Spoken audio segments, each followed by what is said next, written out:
बिस्मिल्लाहिर्रहमानिर्रहीम। अब ये कंट्रोल अकाउंट रिकन्सिलेशन का सवाल करते हैं।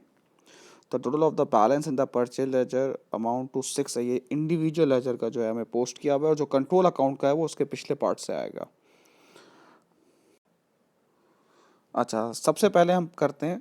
सबसे पहला दिया हुआ है discount receive had been over stated by 1000। अच्छा, ये एक जर्नल स्टेटमेंट है ना, एक जर्नल बात की गई है। अच्छा, जब भी हम जर्नल बात करते हैं हम ओवरऑल की बात करते हैं, हम टोटल की बात करते हैं। जैसे फॉर एग्जांपल अगर मैं आपसे बोलता हूँ कि पाकिस्तान की इकोनॉमी जो है वो ठीक नहीं जा रही है, तो मैं ओवरऑल पाकिस्तान की बात कर रहा हूँ।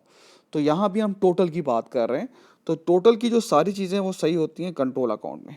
अच्छा, डिस्काउंट रिसीव वैसे कहाँ पोस्ट होता है? डिस्काउंट रिसीव वैसे इधर पोस्ट होता है, क्योंकि डिस्काउंट रिसीव से हमारा क्रेडिटर जो है वो क्या होता है भाई, कम हो जाता है।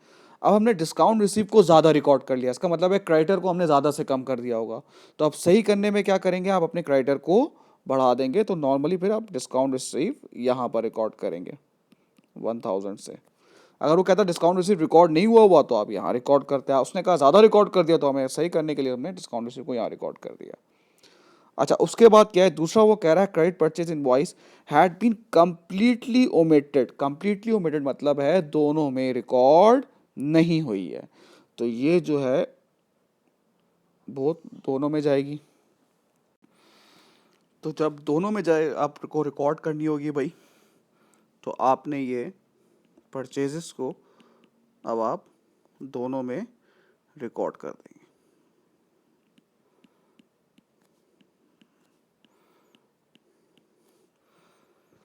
थर्ड देखते हैं भाई, a purchase ledger account had been understated.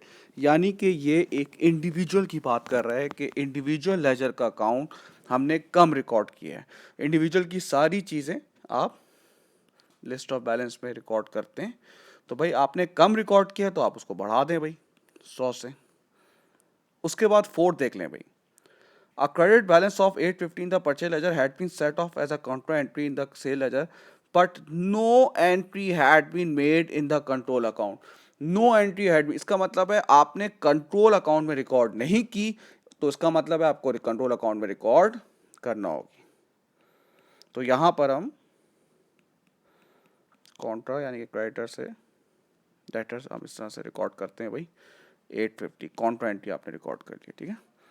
Fifth, a payment of 1450 had been debited to the creditors apostrophe account। इसका मतलब है इंडिविजुअल में ये सही रिकॉर्ड हो गया है।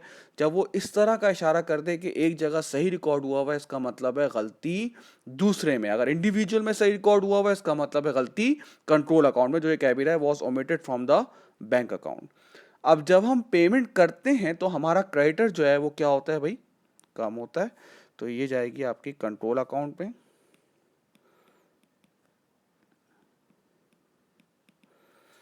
अब लास्ट देखते हैं भाई, a credit balance of 3210 had been omitted from the list of creditors.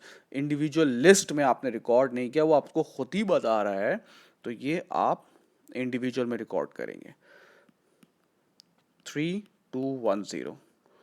तो अब ये देखेंगे इसका बैलेंस दोनों का इस तरह से इक्वल आ जाएगा, ठीक है।